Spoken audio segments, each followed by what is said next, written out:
I've never owned a actual like watch in my lifetime. Um, I had one once, but it cost me like 20 euros. And I used it for like a week and then I just kind of forgot about it.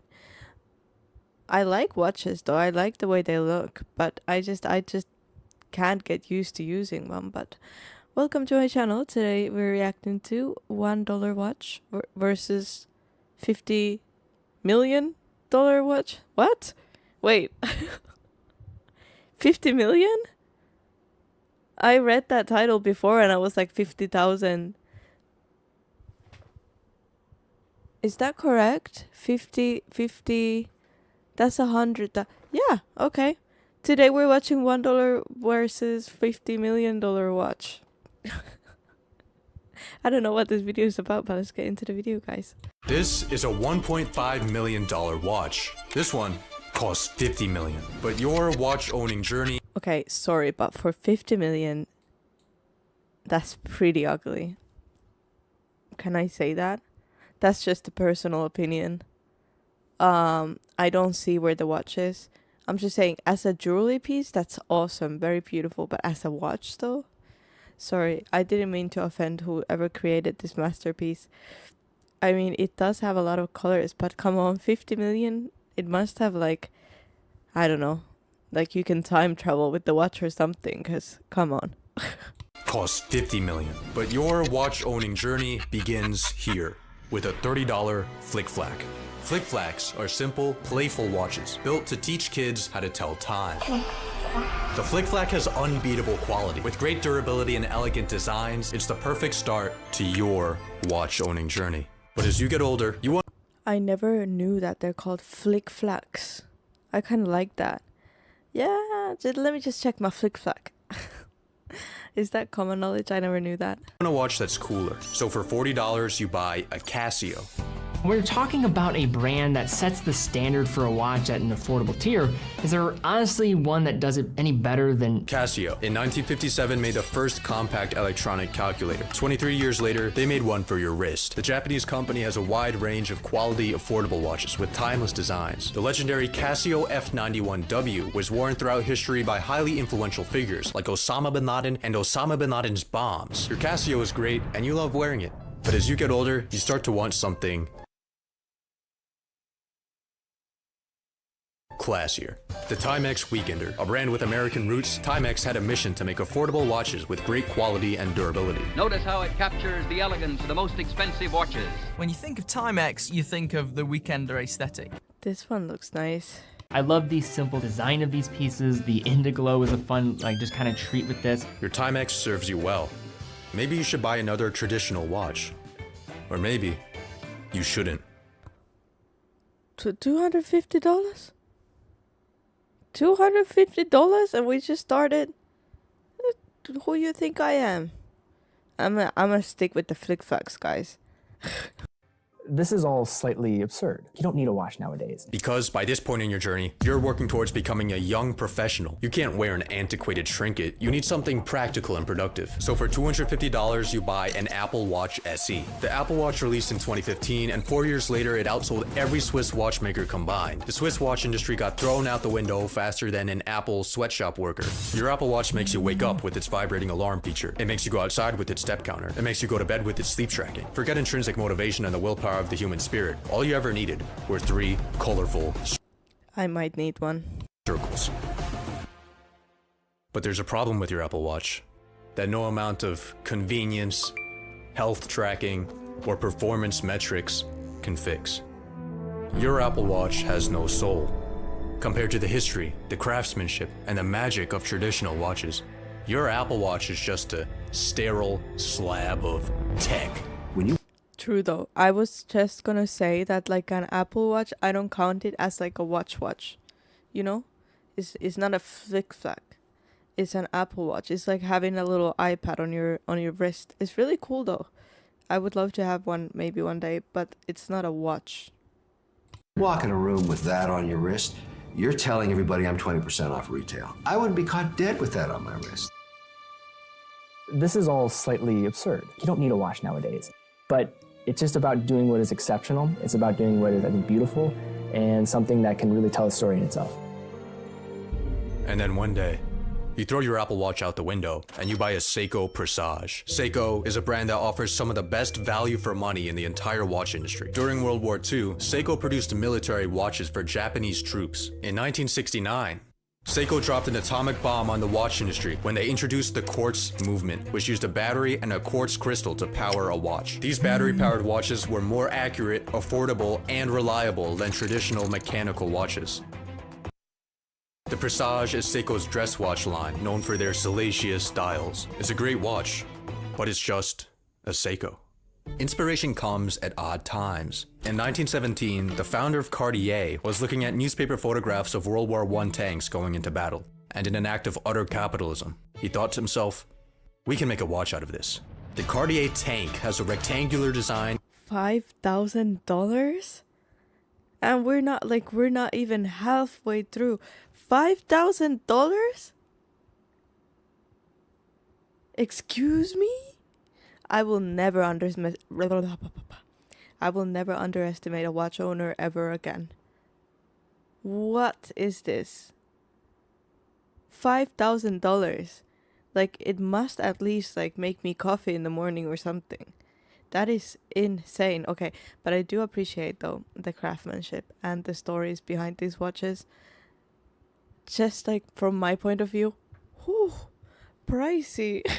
Inspired by the Renault FT17, the iconic watch has transcended the test of time and the boundaries of gender, being worn by everyone from Princess Diana to Muhammad Ali. Its understated elegance makes it a necessary addition to your watch collection. In 1965, NASA needed an official wristwatch for the Apollo space program. 4 watch brands answered the call, and they faced off in the NASA watch trials. One brand, Hamilton, sent in a pocket watch. The 3 remaining watches were put through rigorous torture tests until the Omega Speedmaster reigned victorious. 4 years later, the Speedmaster solidified itself in watchmaking history as the first watch on the moon.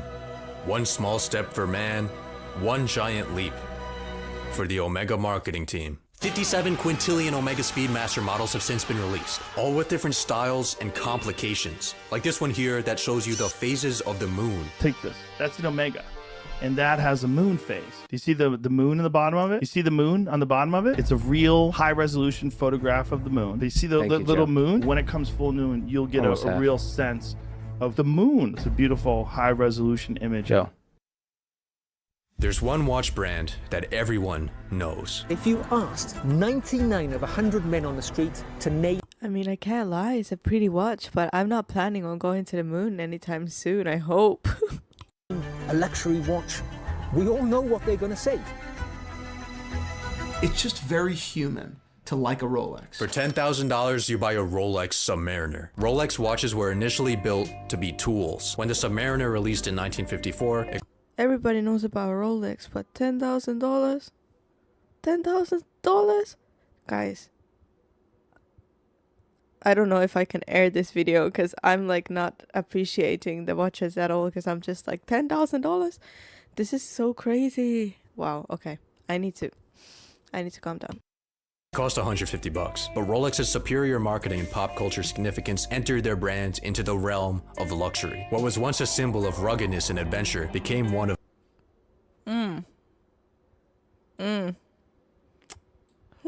Hold on. Oof. Okay, I do like everything that shines though. I do like me a little diamond. I mean,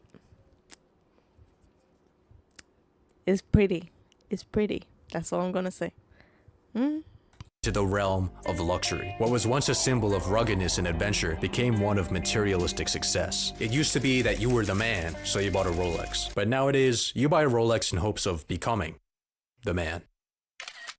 In 1971, AP, on the verge of bankruptcy, called upon legendary designer Gerald Genta to make them an unprecedented steel sports watch. The deadline was one single day. At 11:59 p.m., Genta submitted his assignment, unaware that it would soon become the most influential watch design of all time. With its octagonal bezel, exposed screws, and seamless integrated bracelet, the AP Royal Oak is iconic and ubiquitous. In one day? That's crazy. need Bugatti things, need Bugatti features. I want something that's gonna make me happy. Is that a Bugatti Chiron? Yes, absolutely, and this is the best seller. The Jacob & Co. Bugatti Chiron Tourbillon captures the spirit of a hypercar. Its outside shows the flowing lines and curves of a Bugatti. Its inside, a Bugatti 16-cylinder engine wind-up toy. Watch my engine start. That is super cool. And it's Bugatti. By this point in your watch owning journey, you've obtained a level of wealth that is extravagant, abrasive, and dangerous. So I used to wear my Rolex Daytona a lot, but I had an experience recently. I thought I was gonna get attacked over my Daytona. With 6 figures on your wrist, you need to be cautious. Maybe you live in London, where you're at risk of getting run up on by machete-wielding blokes. Don't f***ing wear that in London. Do not wear that in London. What are they gonna do? F***ing machete me? Yeah, literally. Run away, bro. Maybe you live in New York City, where high crime rates and sketchy subways have you watching your back at all times. You might even live in a third world country. No matter the location. Sorry, to clear out my laughter. I wasn't laughing at him. I was just laughing about how unexpected that part was. But yeah, that's not fun because a lot of people are struggling there. But I literally like that the laugh came out of like what is going on. New York is crazy. I want to visit New York though when I come to America, but Sketchy subways have you watching your back at all times. You might even live in a third world country. No matter the location, you realize that your watches have gone from a simple accessory to an asset, a store of material value.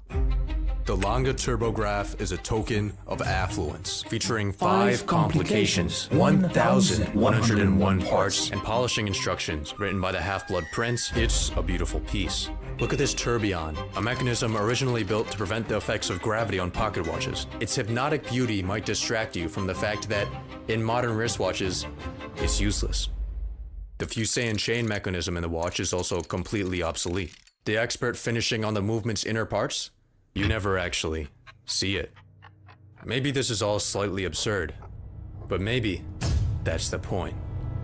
Richard Mille RM69 sex watch, $696,000. What celebrity do you think owns this watch? of course it's Drake. Of course it's Drake. What? That's someone who has like too much money and was just like, what if I make a 69 sex watch that's worth 696,000 euros. Crazy. $696,000. What celebrity do you think owns this watch? Drake's weapon of choice, the RM69, has 3 6-sided rollers which produce randomized erotic messages. For example, let me D-word your wet ass P-word.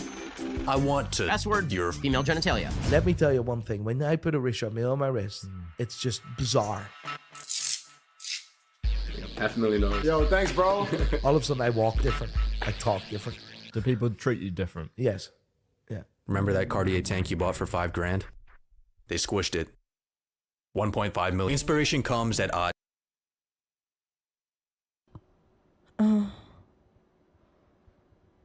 I don't know what to say. I was gonna say, if you ever see me with a $500,000 watch in my hand, then smack me.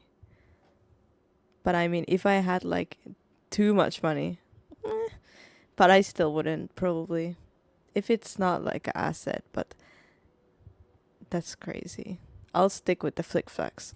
Times. In 1967, a man wearing a Cartier watch got in a car accident. The force of the impact and the heat of the crash melted the oval-shaped case of the man's watch. And when Cartier himself saw the brutally damaged object, he only thought one thing. We can make a watch out of this. That is the backstory of the Cartier crash, according to the Cartier marketing department. The actual backstory of the watch is much simpler. Rich people got bored. Thus spawned the Cartier crash, a perfectly imperfect watch, chaotic but calculated. When it was released, no one liked it. Then Kanye wore it, and everyone liked it. A lot. Kanye said, I mean, it's pretty cool. I really like it. Honestly, I like it. Only millionaires wear chains. They said, what? He said, I'm a billionaire. Billionaires don't wear their money on their body.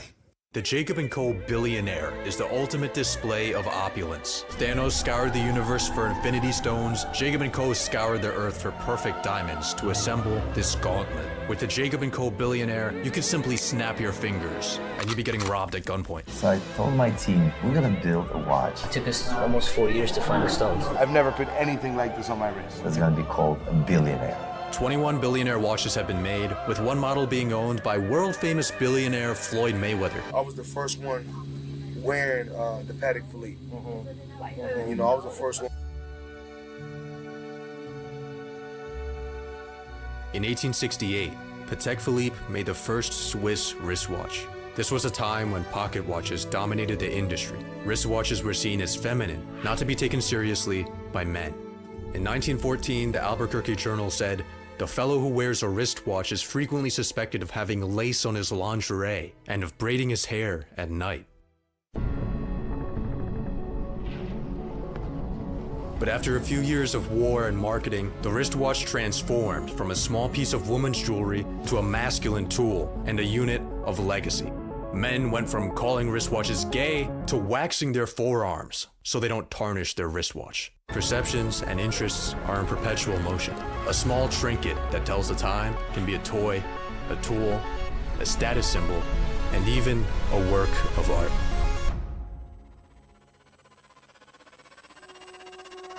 Each one of these stones has a story. Carbon, exposed to extreme heat and pressure in the Earth's mantle, transforms into diamond before being pushed to the Earth's surface through volcanic eruption. These magical gems hide patiently in eruption sites until they inevitably get dug up by little African boys.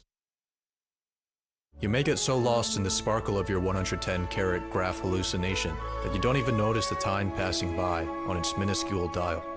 And beneath that dial is the same type of watch movement that was in your flick-flack. The world's most expensive watch has an economical, battery-powered quartz movement. What advice would you give to young guys or young girls just getting into watches now? Just getting into watches. Yeah. It's all about the progression. Yeah. Don't jump out the window. Right. Off the back.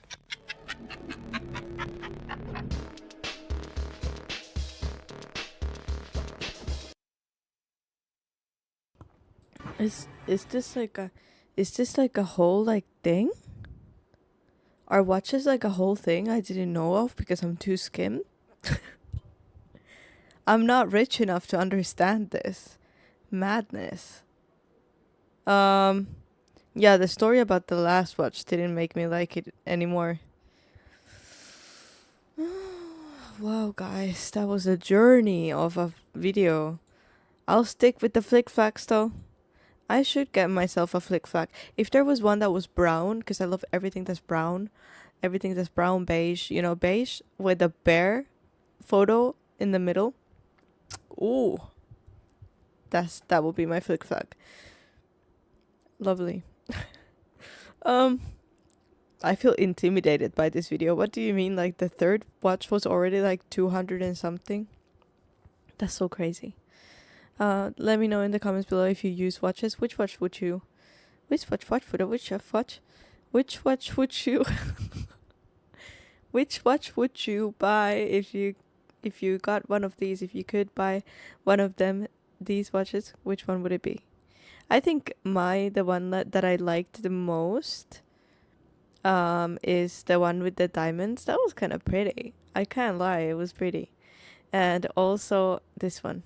Wait, this one. That's pretty. That's pretty. I like it. I like shiny. And this one is cool too, but you know, that would just be like kind of like a statement piece. But the diamond Rolex, yeah. I might get into watches. No, I'm kidding. But yeah. Wow. Thank you for joining me for this video. Please like, subscribe, and I'll see you guys in the next one. Bye.